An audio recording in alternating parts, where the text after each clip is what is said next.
25 CR 32 and 25 CR 33. Jamaysha Jakaria Butler, that's you?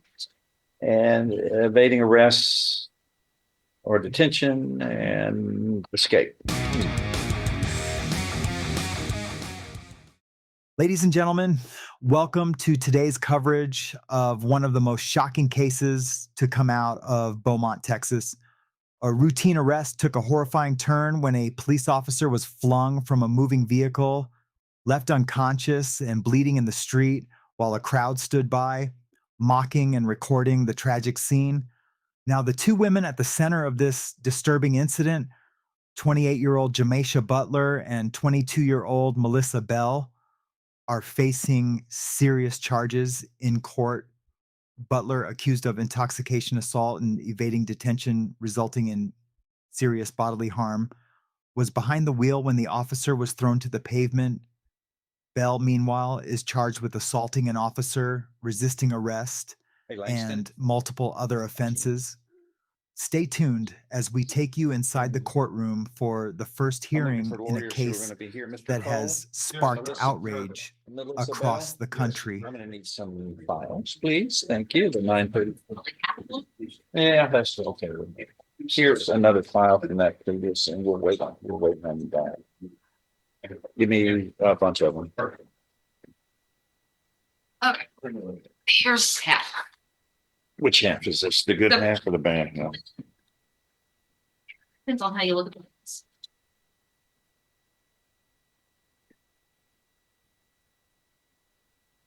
Melissa Bell, right? Yes. Yes, sir. That was a trip over. That's just great. No traffic No problem. traffic. No excuse.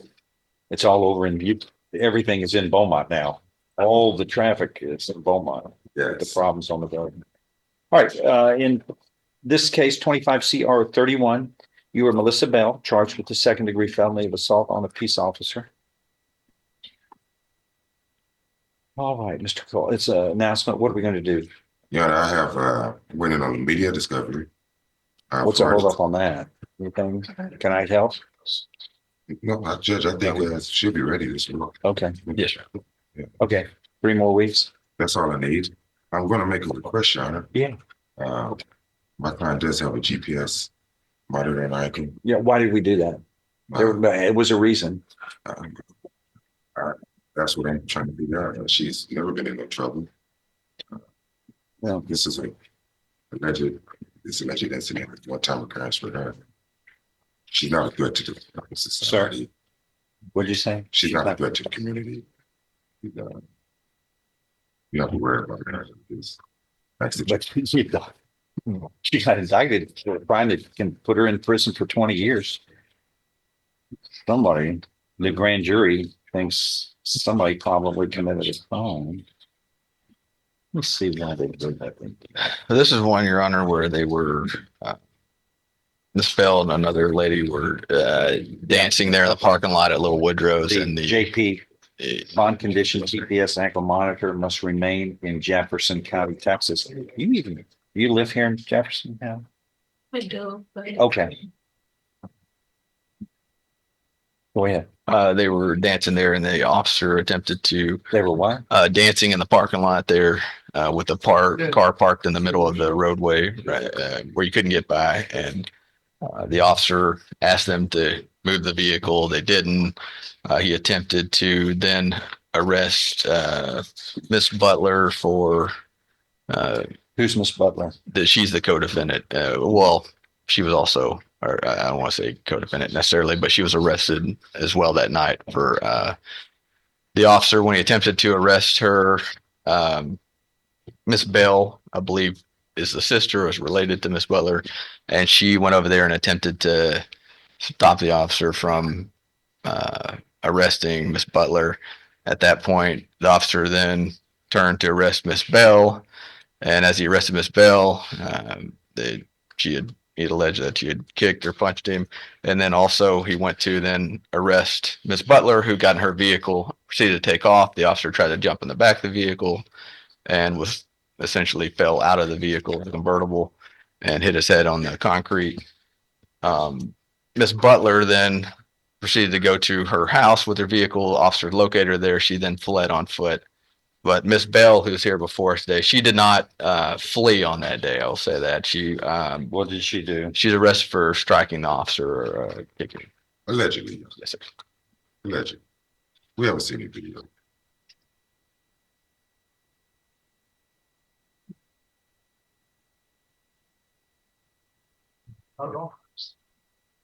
Okay. What are you asking? And remove the GPS monitor. The problem we have here that looks like might have had a lot to do with everything is intoxication. That's correct, Your Honor. Okay, that seems to be more of an issue that can cause all kinds of problems that end up here in this room. What do we do about that? Well, Your Honor, she has never had any problems with intoxication. Well, That was one time. it's caused, it has something to do with being indicted. She's checking in with community supervision.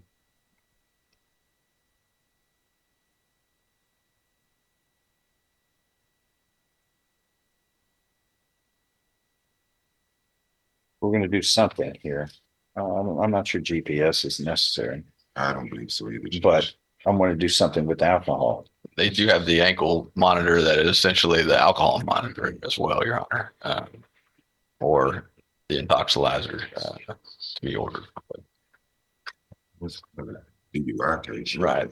It doesn't have to be DUI, it's whatever this, I'm looking at this and I see what the probable cause states.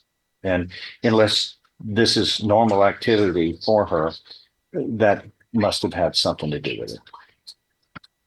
So we want to try to defer that, especially if she's gonna drive a vehicle. You never been arrested before? Yeah.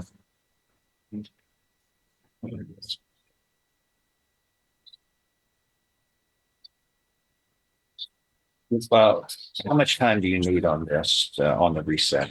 Judge, give me 30 days. Okay, so I'm gonna think about it in 4 weeks. Get a reset for 4 weeks, okay? Okay. We'll see what. So we'll get a warning on that. Get a reset. Yeah, the GPS is dropped. As a condition of bond, I'm releasing that. Thank you, Your Honor. Okay. Get a reset. We have the. What else, Giles? Judge? Yeah, That's all I have on the docket Okay. this morning. My excuse. yes, sir. Thank you. John West, you have something that we called Yes. earlier on Paul Smith. And Judge, we need him to fill out the digit form again. Mr. Smith, please fill. Down 45 Well, toward no, Galveston? Manville, Oh, it's 288 south.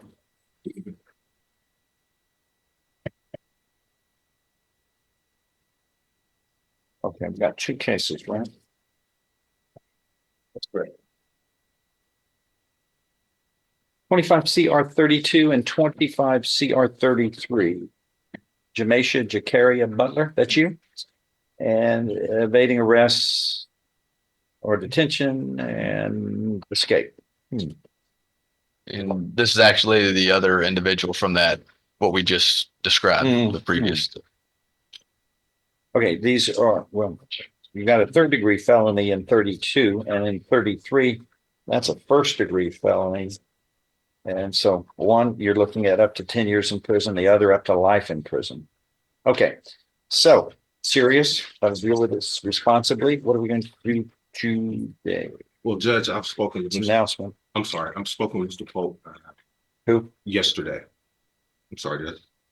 Boyd. Yeah. Boyd, my apologies. I spoke with Mr. He changes Boyd. his name every day. Oh, is that what it is? And there's some discovery issues that I think we have resolved. We've spoken this morning. How much time you want? 3 weeks? Be 4 good? weeks. 4? Okay. Okay, get a resetting then. Thank you. On, Ma'am, you need to sign on the setting.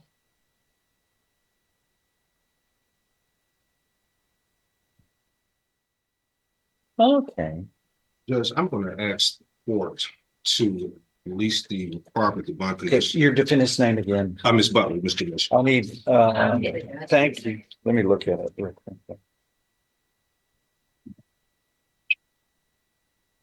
This one, Your Honor, the state is opposed to removing the GPS because she did flee in a vehicle and then fled also when officers arrived at her home.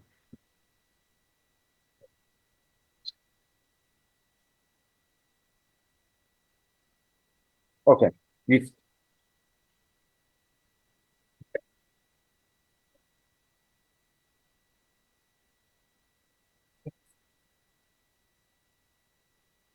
I see a motion to modify or delete bond condition. Yes. Is that what this is No, talking about? that's not what Because this. it doesn't say what this is talking about. That was a different request that we demanded. Judge. Yeah. That was filed. I couldn't figure out what, yeah, it's. I believe that was filed at the beginning of February, mid-February. Did you file a written motion on this one? No, sir. Okay, go ahead then. Okay. Judge, we're asking the court to amend the bond conditions and allow Ms. Butler to go without the GPS monitoring. We understand that the allegations might seemingly warrant that, but Ms. Butler is a lifelong resident of this community. Her entire family is here at court today. Her sister is the co-defendant. She has two small kids who are assigned to school, are registered in school in this community. She's not a flight risk. What I'm told, the ankle monitor is, there's a monthly bill associated with that. Yeah, I know. And because of the other fees associated with the allegations, it's really placing a pretty substantial financial hardship on Ms. Butler. She's not a flight risk. Her entire life is here, including her job. So we'd ask the court to consider removing that requirement. And again, she has no criminal history. I think she has one other arrest from maybe 10 years ago. What happened in that I case? think it was what was the disposition? was the deferred adjudication, if I'm not mistaken, Judge. I'm not totally certain. What county? It was in Beaumont. This was in Jefferson County. Be straightforward here. What is your criminal history, if any? Just left a decade ago.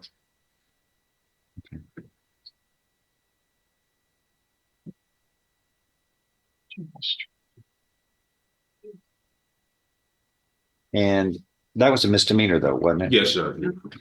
What about in 2018? It says, this is a class C misdemeanor. It says public peace. I don't even know what that means.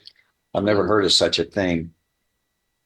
And it says misdemeanor class C, refer to arresting agency for disposition. You know what we're talking about in 2018? It says public peace. I don't even know. It's like disorderly conduct maybe or something. Yes, Judge, it's fighting, disorderly conduct fighting. What happened and what does it show happened in that case? I'm looking at their public safety report. 2018. Let's see what the prosecution shows. Could only be a fine, Judge. It was a class. I understand, but I mean, was she fined? Or not? Then it's unclear. What happened on that? What did you pay a fine on that? Do you remember? No, I didn't pay fine. Yeah. Which court was it in? It was in a JP court or a city court? Orange. Orange. So, and how was it disposed of? How did it end? Was it dismissed? Do you remember? Yeah, I think it was dismissed. I didn't. Well, come on. I'd remember everything. If I was arrested and brought into a courtroom, I could tell you what happened. Don't act shy now, because if I find out something is different from what you say, your bond would be revoked and you would sit this whole case out in jail because you were not straightforward with the court. And with that, today's hearing comes to a close. Melissa Bell has been granted the removal of her GPS monitor, but for Jamaysha Butler, the judge made it clear no such leniency would be given, and for good reason. Butler's actions that night weren't just reckless, they were dangerous. She fled the scene, leaving an officer critically injured, and her choices have landed her in serious legal trouble. This case is yet another tragic reminder of how alcohol and poor decision-making can turn a night out into a life-altering disaster. In an instant, one bad choice can lead to devastating consequences, not just for yourself, but for those around you. The reality is, when alcohol impairs judgment, it doesn't just cloud decision-making, it destroys lives. As we continue to follow this case, we're left with an unsettling question. How many more of these incidents will it take before people realize that reckless behavior has real, lasting consequences? Stay with us for more updates as this case unfolds. Until then, be safe, be responsible, and remember, the choices you make in a single moment can define your future forever.